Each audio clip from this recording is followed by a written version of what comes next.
जय गुरुदेव, जय माँ गायत्री। सभी को मेरा प्रणाम। आज हम जानेंगे कि साक्षात भगवान विश्वनाथ होते हैं सद्गुरु।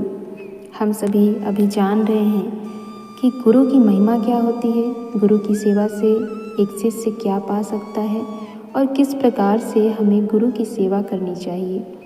आज हम जानेंगे कि साक्षात भगवान विश्वनाथ होते हैं सद्गुरु। गुरु को कम मत समझिए, गुरु कोई साधारण व्यक्ति नहीं होता।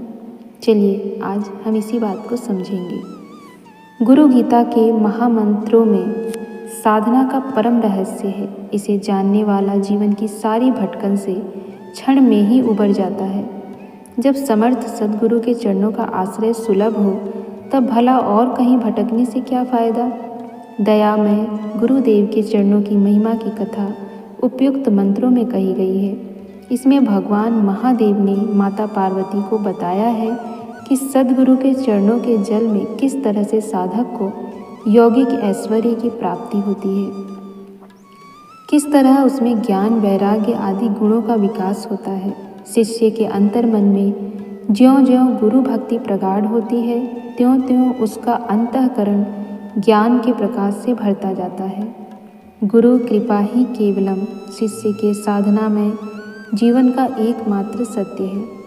इसे समझाते हुए देवादिदेव भगवान महादेव जगदम्बा पार्वती से कहते हैं, गुरु पादोदकम पित्वा गुरु रुक्षिष्ट भोजनम गुरुर्मूर्ते सदा ध्यानम गुरु मंत्र सदा जपे काशी क्षेत्रम तन्निवासो जाह्नवी चारणोदकम गुरु विश्वेश्वरः साक्षात् तारकं ब्रह्म निश्चितम गुरु पादोदकम यतु गया असोसो अक्षयो वटः तीर्थराज प्रयागाश्य गुरुर्मूर्ते नमो नमः। गुरु भक्त साधक की समर्थ साधना का सार इतना ही है कि वह गुरु चरणों के जल यानी कि चरणामृत को पिए। गुरु को पहले भोज्य पदार्थों को समर्पित कर बाद में स्वयं उन्हें प्रसाद रूप में ग्रहण करे। गुरु का निवास ही मुक्तिदायिनी काशी है। उनका चरणों तक ही इस काशी धाम का आध्यात्मिक ऊर्जा से भरने वाला गंगा जल है। गुरुदेव ही भगवान विश्वनाथ हैं, वही साक्षात तारक ब्रह्म है। गुरुदेव का चारणोदक गया तीर्थ है, वह स्वयं अक्षय वट एवं तीर्थराज प्रयाग है। ऐसे सद्गुरु भगवान को प्रणाम करना, नमन करना ही साधक के जीवन का सार सर्वस्व है। इन मंत्रों के भाव गहन हैं, पर इनकी साधना अति सुगम और महाफलदायी है। जब सर्वदेव देवीमय कृपालु सद्गुरु का सानिध्य हमें सुलभ है, तब अन्यत्र क्यों भटका जाए। गुरुदेव का चरणोदक महाप्रभावशाली है। यह सामान्य जल नहीं है, इसमें तो उनकी तप चेतना घुली रहती है। गुरुदेव जब स्थूल कलेवर में नहीं है, तब ऐसी स्थिति में जल पात्र में उनके चरणों की भावना करते हुए चरणोदक तैयार किया जा सकता है। इसका पान साधक के हृदय में भक्ति को प्रगाढ़ करता है। इसी तरह साधक का भोजन भी गुरुदेव का प्रसाद होना चाहिए। स्वयं भोजन करने से पहले गुरुदेव को भोग लगाएं। मन ही मन सभी भोज पदार्थों को उन्हें अर्पित करें। प्रगाढ़ता से भावना करें कि कृपालु गुरुदेव हमारे द्वारा अर्पित पदार्थों को ग्रहण कर रहे हैं। बाद में उस भोजन को उनका प्रसाद समझकर ग्रहण करें। मनुष्य शरीर में होने पर भी सद्गुरु कभी भी सामान्य मनुष्य नहीं होते। वह तो परमात्म चेतना का घनीभूत रूप है। उनका निवास शिष्यों के लिए मुक्तिदायिनी काशी है। इस कथन में तनिक भी अतिशयोक्ति नहीं है, क्योंकि सद्गुरु जहाँ रहते हैं वहाँ उनकी तपश्चेतना का घनीभूत प्रभाव छाया रहता है। न जाने कितने देवी देवता, ऋषि, महर्षि, सिद्धजन उनसे मिलने के लिए आते हैं। उनकी आध्यात्मिक ऊर्जा भी उस क्षेत्र में घुलती रहती है। इस समस्त ऊर्जा की आध्यात्मिक प्रक्रिया अपने आप ही वहाँ रहने वालों पर पड़ती रहती है, जिनका हृदय अपने गुरु के प्रति भक्ति से भरा है, जो गुरुदेव की चेतना के प्रति ग्रहणशील है। ऐसे भक्त साधकों का मोक्ष निश्चित है। गुरु धाम में निवास काशी वास से किसी भी तरह से कम नहीं है। श्रद्धालु जनों में काशीवास के प्रति गहरी आस्था है। लोग वृद्धावस्था में घर परिवार के मोह को छोड़कर काशी जाकर रहा करते थे। क्योंकि शास्त्र पुराण सभी एक स्वर से कहते हैं कि काशीवास करने से, काशी में जाकर शरीर छोड़ने से फिर से जीवन भवबंधनों से नहीं पड़ता। भगवान भोलेनाथ उसे मुक्ति प्रदान करते हैं। वही सभी जनों के मुक्तिदाता कृपालु भोलेनाथ माता पार्वती से गुरु गीता में कहते हैं कि गुरु धाम किसी भी तरह से काशी से कम नहीं है। गुरु जहाँ भी रहते हैं वही काशी है। इस काशी से विश्वनाथ स्वयं गुरु हैं। वही साक्षात तारक ब्रह्म का स्वरूप है। उनकी कृपा से शिष्य को अनायास और अप्रयास ही मुक्ति लाभ होता है।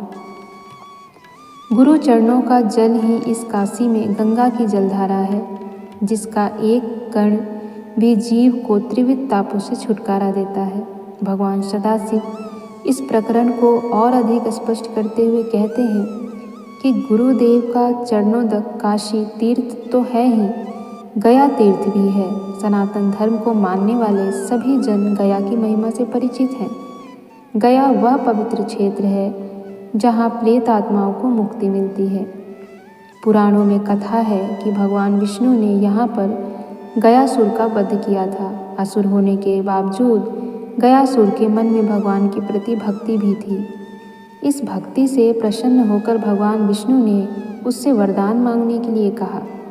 तब गयासुर ने सृष्टि के पालनहार विष्णु से यह वर मांगा कि प्रभु, यहाँ जो भी अपने पितरों का श्राद्ध करे अथवा प्रेत योनि में किसी भी आत्मा के लिए कोई यहाँ श्राद्ध संकल्प करे तो उन पितर और प्रेत आत्माओं की मुक्ति हो जाए।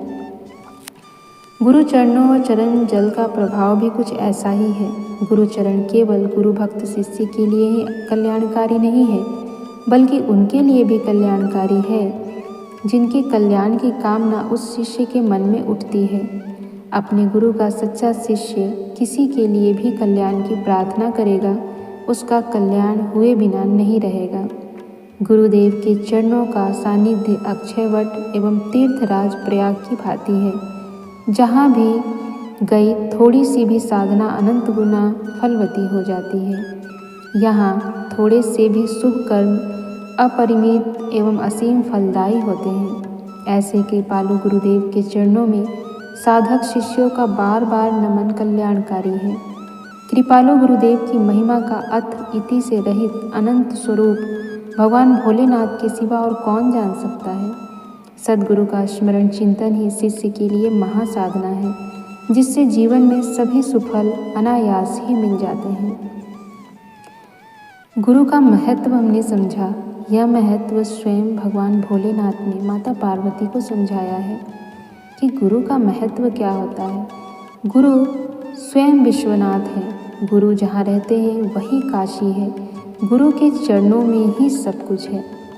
और गुरु के चरणों की जिसने सेवा की तो समझो उसने सब कुछ पा लिया। चाहे वह कोई भी तीर्थ स्थल हो, वह सब कुछ आपको गुरु चरणों में मिल जाता है। इसीलिए गुरु को भगवान से ऊपर दर्जा दिया गया है। और हम सबके गुरु तो साक्षात भगवान महाकाल के अवतार थे, प्रज्ञा अवतार हैं। इस समाज को सुधारने के लिए वह आए थे। और ऐसे गुरु को पाकर भी यदि हम उनकी सेवा में ना लगे, हम उनकी आराधना में ना लगे, उनके लिए अपने जीवन को समर्पित ना करें, तो यह तो हमारा दुर्भाग्य होगा। और गुरुदेव भी देखो, वह कभी नहीं कहते कि मेरा दर्शन करो, मेरी पूजा करो। वो कहते हैं केवल मेरे विचारों का दर्शन करो, मेरी विचारों की पूजा करो। जो साहित्य मैंने लिख दिया है उसे अपने जीवन में उतारो और बाकी लोगों को उसके जीवन में उतारने के लिए उन्हें प्रेरित करो। यही मेरा दर्शन होगा, यही मेरी पूजा होगा। इतने साधारण गुरु कैसे हमें इस दुनिया में कोई और मिल सकता है। आजकल तो सभी गुरु ये चाहते हैं कि लोग बस उनकी पूजा अर्चना करते रहें, उनके आगे पीछे घूमते रहें और बस पूरे समय उनका ही नाम जप करते रहें। लेकिन हमारे गुरुदेव कभी भी ऐसा नहीं चाहते थे। क्यों? क्योंकि वह अपने शिष्यों का केवल भला चाहते थे। वह चाहते थे कि जब मेरे सभी शिष्य गायत्री का जप करने लगेंगे, जब मेरे सभी शिष्य गायत्री से जुड़ जाएंगे, तो उनका जीवन तो स्वयं ही सफल हो जाएगा। यह होती है गुरु की महानता। गुरु वो नहीं जो स्वयं अपने पद प्रतिष्ठा के लिए अपने भक्तों को स्वयं में ही उलझा के रखें। अरे गुरु का चरण तो स्वयं ही भगवान के चरण के बराबर होता है, लेकिन कोई गुरु स्वयं से ये कभी नहीं कहता कि मेरी पूजा करो।